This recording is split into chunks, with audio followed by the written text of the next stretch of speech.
চিংড়ি মাছ সবার পছন্দ না, এমন লোভনীয়ভাবে কিভাবে আমি রান্না করি চলুন দেখি। বাইরে বৃষ্টি হচ্ছে, তো চিংড়ি মাছ ভুনা করব।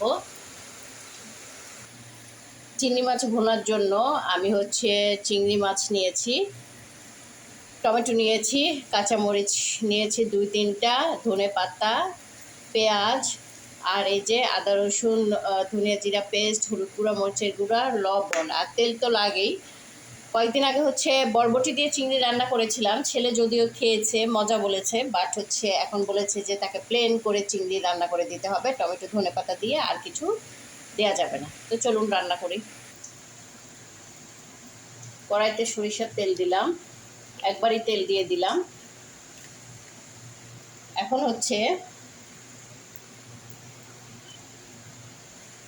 চিংড়ি মাছগুলো হলুদ মরিচ লবণের গুঁড়ায় মিশিয়ে ভেজে নিব।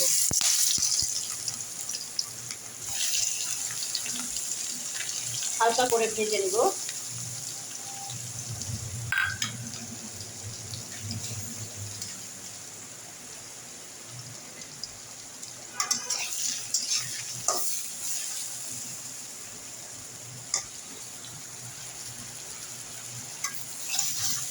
আমার ভাজা হয়ে গেছে, আমি উঠিয়ে নেব।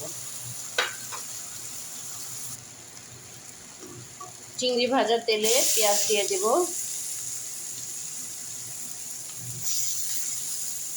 পেঁয়াজটা লাল করে ভেজে নেব। আর একটু তেল লাগবে, তেলটা এখনই দিয়ে দেব।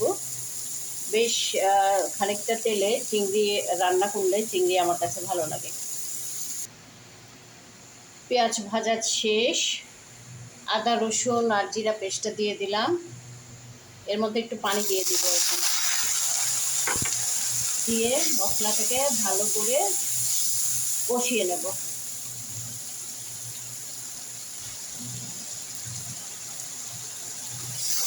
মশলা কষানোর এই পর্যায়ে আমি টমেটোগুলাও দিয়ে দেব, কারণ অফ সিজনের টমেটো একটু শক্ত হয়। আর কাঁচামরিচগুলোও দিয়ে দিলাম। মশলাটাকে এখন ভালো করে কষাবো। মশলা কষানো শেষ, চিংড়িগুলো দিয়ে দিব, সাথে পানিও দিয়ে দেব।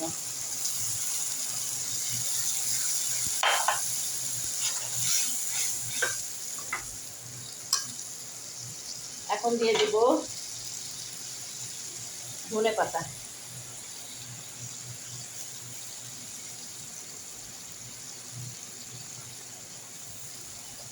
ঢেকে দিব।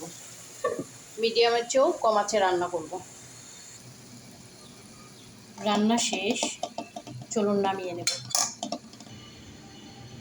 তৈরি হয়ে গেল চিংড়ি মাছ ধনে পাতা আর টমেটো দিয়ে। শুভ দুপুর সবাইকে।